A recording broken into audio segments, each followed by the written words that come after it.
Ilaria Sula, një vajzë e re dhe e talentuar, u vra tragjikisht nga ishi dashuri i saj Mark Anthony Samson, një 23 vjeçar student në Universitetin La Sapienza dhe me origjinë nga Filipinet.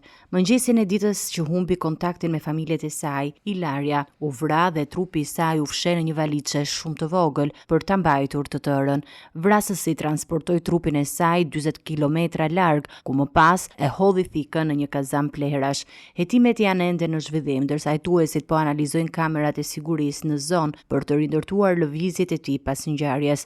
Po ashtu, prindërit e Mark Anthony Samson janë në vlerësim për mundësinë e përfshirjes në fshehjen e trupit të viktimës ose ndihmën në krim, ndonse ligjërisht ata nuk mund të akuzohen për favorizim pa prova të qarta.